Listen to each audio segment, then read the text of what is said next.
Olá pessoal, tudo bem com vocês? Hoje eu vim aqui para uma aula de revisão, dos nossos conteúdos da disciplina de resistência dos materiais. Na verdade, a gente está revisando não só os conteúdos da disciplina de resistência dos materiais em si, Porque tudo que a gente tem feito até agora é apenas um aquecimento para que a gente entre nos conteúdos de fato. Então, para que a gente consiga atender as expectativas, e ver o que tem na disciplina de vocês de resistência dos materiais de fato, é bom a gente revisar conceitos básicos, que envolvem matemática básica. A gente vai começar com as relações do triângulo retângulo. É sempre muito importante porque a gente trabalha bastante com decomposição de forças, certo? Então eu coloquei aqui, A gente tem um triângulo retângulo, o ângulo de 90 graus e aqui dois ângulos, Eu chamei esse superior de alfa e esse aqui de θ, Aqui, o que eu vou fazer? A gente vai ter aquelas relações de seno e cosseno, tá bom? Então, vamos começar em relação ao ângulo θ. Então, aqui, ó, em relação a θ. O que a gente tem em relação a θ? Bom, esse cateto aqui, em relação ao ângulo θ, ele é o cateto adjacente, Adjacente ao ângulo θ. E em relação a esse ângulo aqui, ó, a gente tem esse outro cateto, que será o cateto oposto. E essa parte aqui, inclinada do triângulo retângulo, será a nossa hipotenusa. Vou colocar ela aqui como H de hipotenusa, tá bom? Então, vamos começar, Então, vamos escrever. Eu quero achar primeiro, eu vou colocar aqui x e y, Depois vão se inverter, mas enfim. Primeiro, eu quero escrever o cosseno em relação a esse ângulo aqui. Bom, a gente sabe que cosseno é a relação entre o cateto adjacente e a hipotenusa. Então, cosseno do ângulo θ vai ser quem? Cateto adjacente x sobre hipotenusa h, certo? Ao passo que o seno do ângulo θ vai ser quem, pessoal? O cateto oposto ao ângulo, no caso aqui a gente chama ele de y, dividido pela hipotenusa. E teríamos ainda a tangente, Que é a relação entre o cateto oposto e o cateto adjacente, Ou seno sobre cosseno também, tá certo? Então, cateto oposto quer dizer, Sobre cateto adjacente, certo? Agora, pessoal, se eu fosse fazer isso em relação ao ângulo alfa. Em relação ao ângulo alfa, meu y agora, ele está adjacente a esse ângulo. Então, ele seria o cateto adjacente e oposto a esse ângulo alfa, eu teria o x. Então, começando com o cosseno, agora do ângulo alfa, eu teria a relação entre o cateto adjacente, que nesse caso seria y, sobre hipotenusa.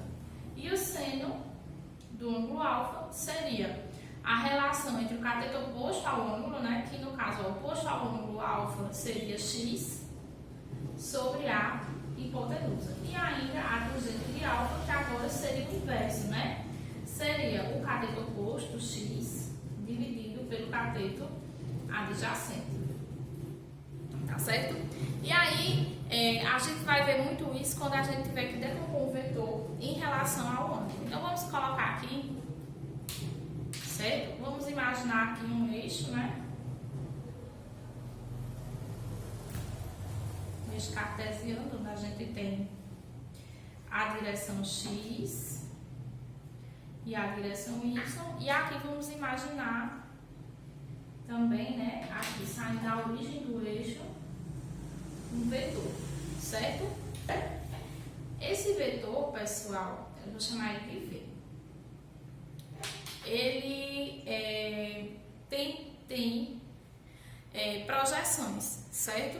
E aí essas projeções, elas podem ser verticais, Ele vai ter uma projeção vertical e horizontal. A projeção é como se eu estivesse transferindo esse tamanho aqui vertical desse vetor para cá, certo? Então, vou aqui limitar aqui também. Então, se eu quisesse escrever esse vetor em termos de x e de y, eu poderia, certo? Bastava que eu soubesse qualquer um dos ângulos, pode ser esse ângulo ou esse outro ângulo aqui, certo? Vamos fazer primeiro em relação ao ângulo θ. Eu vou chamar esse ângulo aqui de θ e esse outro ângulo aqui que complementa os 90 graus eu vou chamar de alfa, certo? Se eu for decompor esse vetor, vou colocar aqui decomposição de vetores.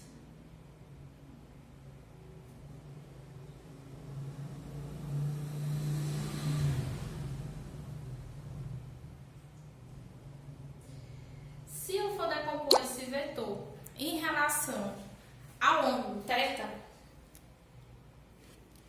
o que é que eu vou ter, pessoal? Bom, vou chamar essa componente aqui novamente, contar sobre o eixo x de x e essa componente de y aqui em y, certo? Então, se eu for decompor esse vetor aqui em relação a x, quando a gente está falando do ângulo θ, eu vou ter aqui o cosseno, né? Porque esse é o cateto adjacente. Então, eu escrevi, ó, cosseno de θ igual a x sobre, na verdade, aqui é o vetor v, né? Mas quando a gente vai colocar aqui, seria o módulo de v. E agora, se eu quiser saber a componente vertical desse mesmo vetor, né? Eu colocaria seno, porque a componente vertical, ela corresponde ao cateto oposto. Então, seno de θ seria igual a y sobre o módulo de v, certo? Lembrando que o vetor ele é definido pelo módulo, direção e sentido. E quando a gente está falando de módulo, a gente está se referindo a tamanho, tá certo? Agora, pessoal, se eu fosse decompor em relação ao ângulo alfa, então eu ia fazer cosseno de alfa, né? No caso, quem é o cateto adjacente, né, em relação ao ângulo alfa? Ora, o cateto adjacente em relação ao ângulo alfa é o y. Então, ó, y sobre a hipotenusa, que é o módulo do vetor v. E o seno do alfa, né? O seno de alfa, pessoal, bom, vocês vão observar primeiro que aqui, né, tá marcada a projeção de x, então aqui e aqui tem o mesmo módulo. Então, eu vou colocar o cateto oposto ao ângulo alfa, né, que no caso seria esse, né, que está correspondendo aqui ao x, dividido pela hipotenusa, que ia ser o módulo do vetor alfa, certo? Outra coisa também que eu gostaria de recordar com vocês, né? Um vetor, quando a gente está falando do plano bidimensional, ele é representado por duas componentes, né? Então, vamos colocar aqui, ó, vetores. Só para a gente dar uma relembrada. Vetores.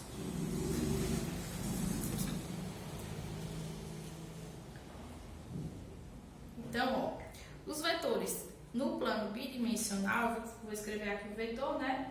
Ele vai ter duas componentes, né? A componente x e a componente y, certo? E aí, quando eu quero calcular o módulo do vetor, né? O que eu vou fazer, pessoal? O módulo do vetor vai ser a raiz de x ao quadrado mais y ao quadrado. Quando se tratar da soma de vetores, pessoal, a gente pode fazer a soma de vetores de várias formas, né? A gente viu a soma de vetores através da regra do paralelogramo, então vamos relembrar isso, né? Vou colocar novamente aqui um eixo.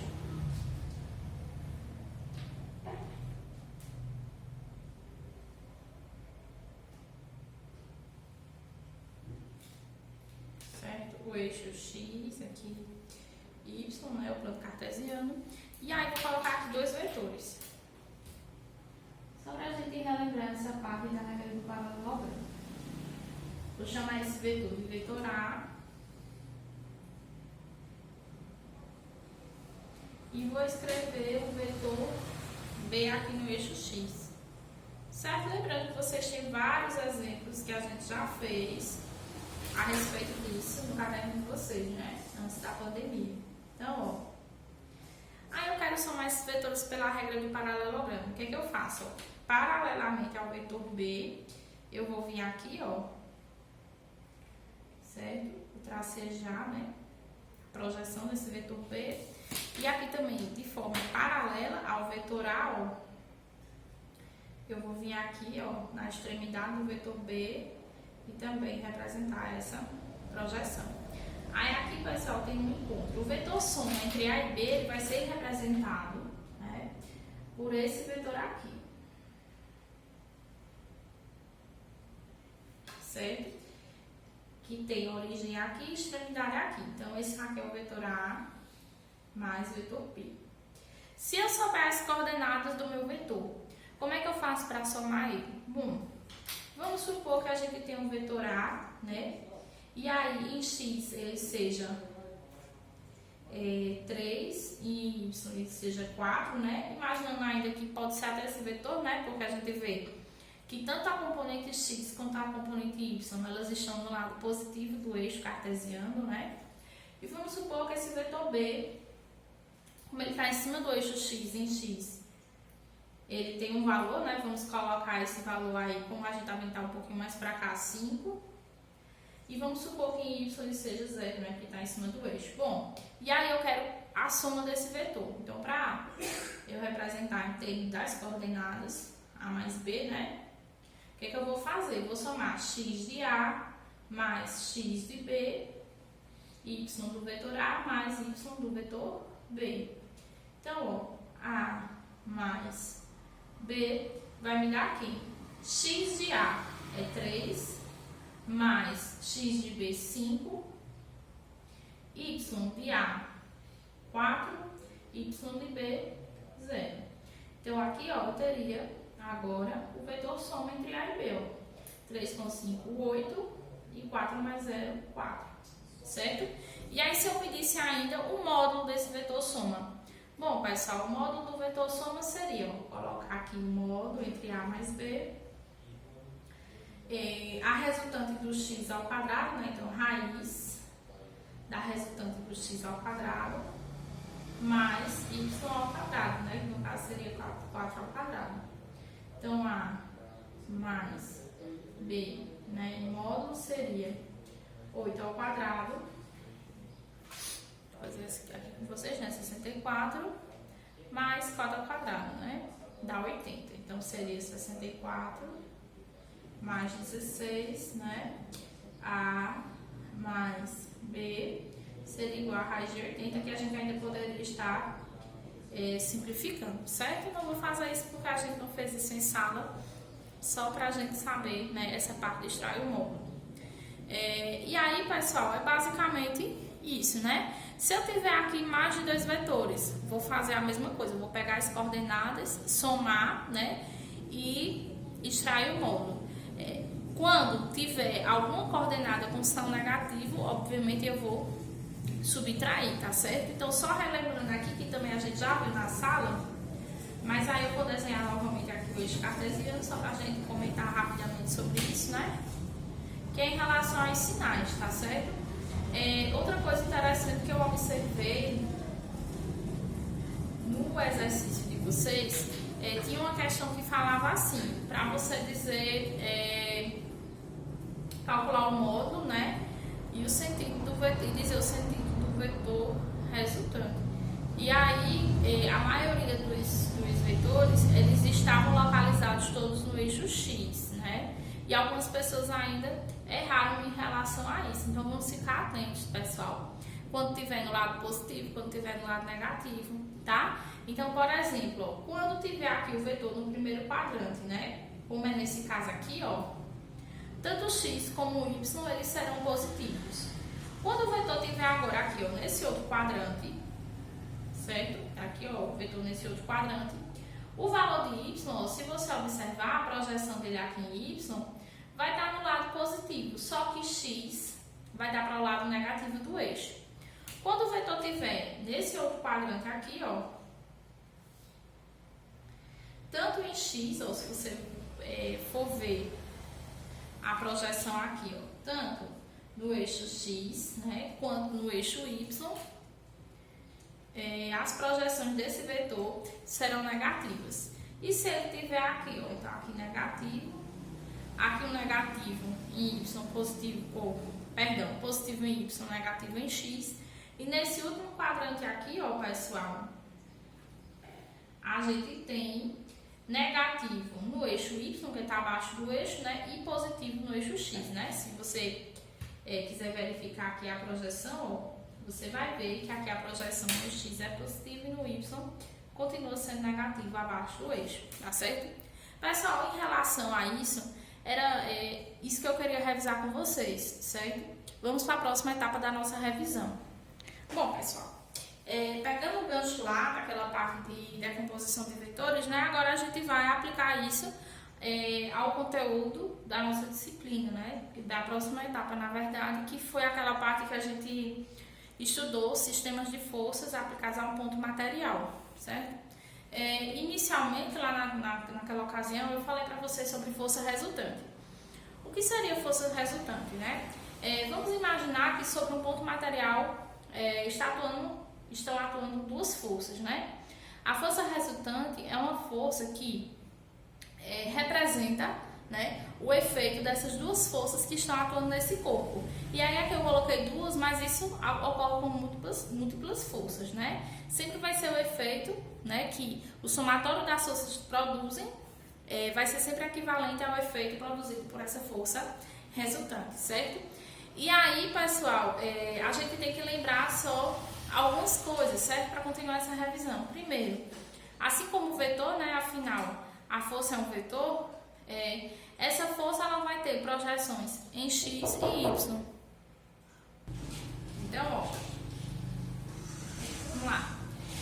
Aqui eu chamei essa força de F e essa força de F2. Então, ó, F1, né, no caso que é essa de baixo, ela vai ter uma projeção aqui, ó, no eixo Y, né, que eu vou chamar de F1 na direção Y, e também vai ter, ó, uma componente, uma projeção, né, que é um componente no eixo X, eu vou chamar de F1x.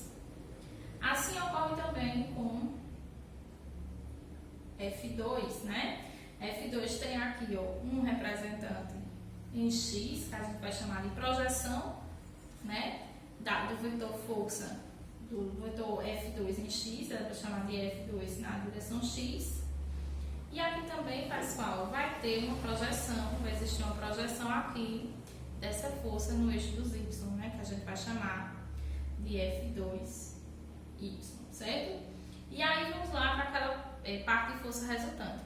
Pessoal, como eu disse a vocês, tudo que está no eixo X, a gente soma com o que está em X, né? Então, no caso, os vetores força que estão no eixo X, eles são somados, e somados também os vetores que estão no eixo Y para poder ser a gente encontrar a força resultante. Então vamos lá. Força resultante no eixo X. O que será a força resultante no eixo X, pessoal? Será a soma de F1x, tá aqui, né? F1x mais F2x. Só que F1x ele está à esquerda do eixo X, então ele é negativo, certo? A força resultante em Y será quem? F está negativo, né? Menos, porque está abaixo do eixo, menos F1y mais F2 na direção Y. Então veja, sempre eu vou somar os vetores que estão em X com os vetores que estão em X, vetor que está em Y com o vetor que está em Y. E aí o resultante disso tudo será quem? Força resultante, né? Eu vou estar somando, né? Na verdade, o módulo da força resultante, né? Que é o que eu sempre peço nas atividades, vai ser parecido com o módulo lá do vetor que a gente viu, né? Então, no caso aqui, seria força resultante em X ao quadrado, né?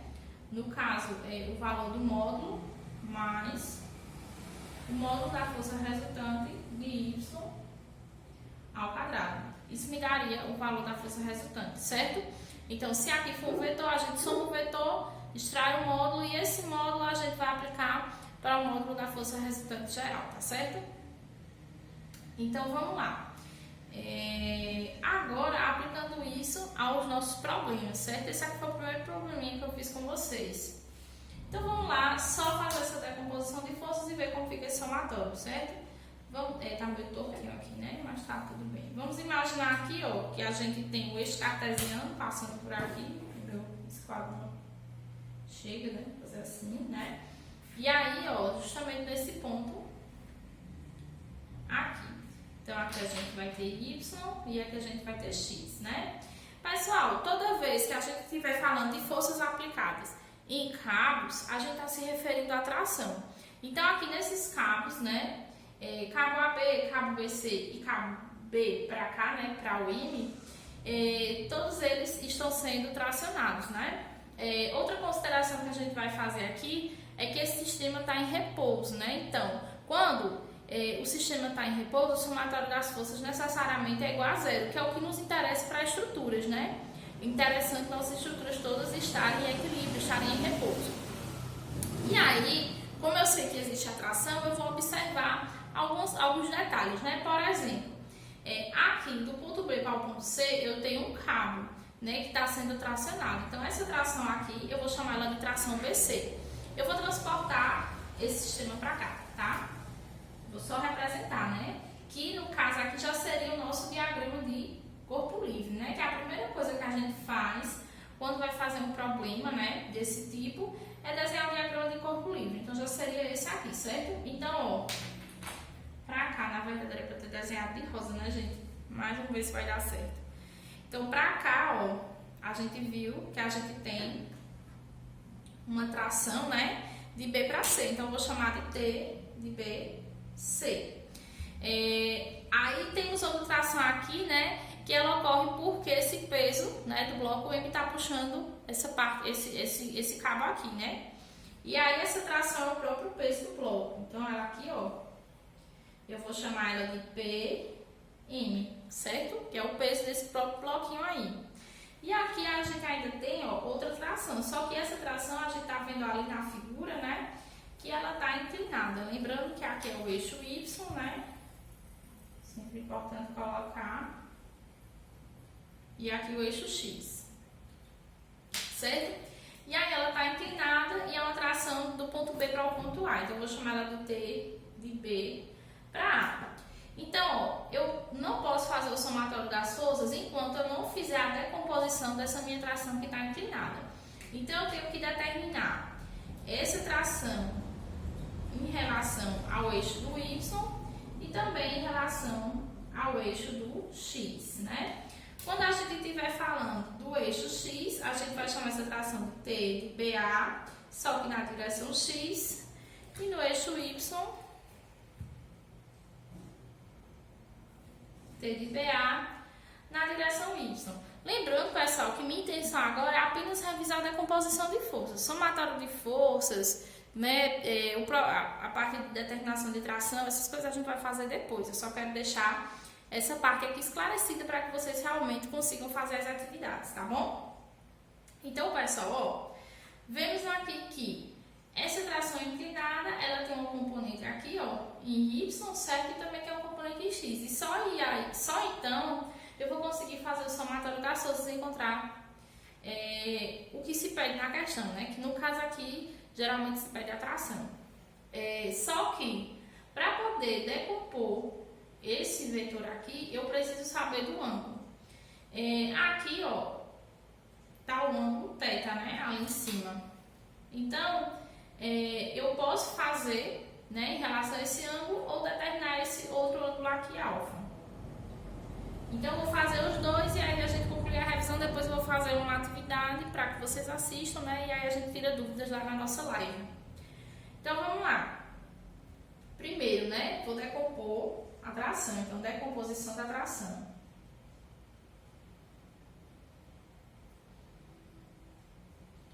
E aí, pessoal, vocês podem decompor tanto em relação a alfa como em relação a θ. Primeiro eu vou colocar em relação a θ, que é o ângulo dado na questão, certo? O que vai acontecer em relação a θ? Bom, pessoal, em relação a θ, ó, a gente tem que a componente x, que está projetada aqui, né, mas que na verdade também representa esse tamanho, vai ser a tração de BAX, né? Vai ser nosso cateto adjacente.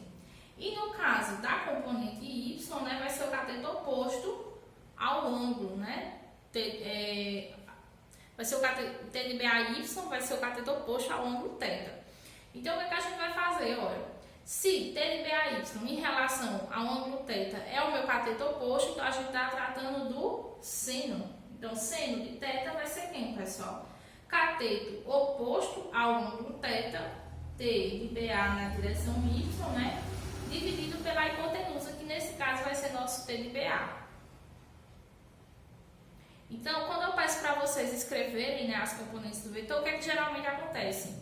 Vocês vão isolar T de BA, né, fazer meios por extremos, isola T de BAY, né, e aí vai ser igual a T de BA multiplicado pelo seno do ângulo θ. E aí, agora para determinar a componente x, né? Bom, a componente x ela está sendo representada pelo cateto adjacente. Então, a gente tem o cosseno do ângulo θ.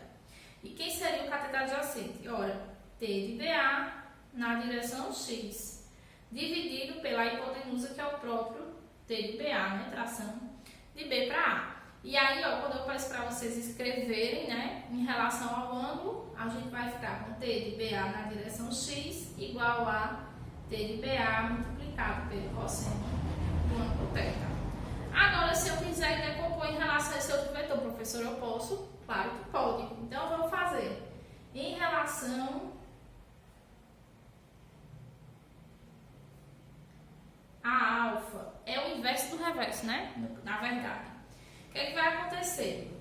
Em relação a esse ângulo alfa, eu vou observar que minha componente, né, vertical da tração, minha componente y, é o cateto adjacente. Então, ó, se é cateto adjacente, a gente tem o cosseno de alfa, né? E aí, cateto adjacente, T de BA na direção y, sobre hipotenusa T de BA. E aí, ó, a gente faz meios por extremos, né? T de BA na direção y igual a T de BA, multiplicado agora pelo cosseno do ângulo alfa. Certo? E aí, em relação ao cateto oposto, né, nesse caso, o cateto oposto vai ser justamente o T de BA na direção x, né? O cateto oposto é esse ângulo aqui, porque é como se ele fosse esse pedaço aqui, né? Que na verdade aqui é uma projeção. Então, o cateto oposto vai ser T de BAx, então está com o seno do ângulo alfa. Então, a gente tem cateto oposto, T de BAx, sobre hipotenusa T de BA. E, novamente, a gente pode escrever T de BA na direção x, agora igual a T de BA, multiplicado pelo seno do ângulo alfa. Certo, pessoal? E aí, depois, daí, né, só continuar com as coisas que são pedidas nas atividades. Pessoal, eu espero que eu tenha ajudado vocês e que vocês assistam de fato a revisão e que a gente possa se encontrar na próxima aula para tirar as dúvidas. Até mais!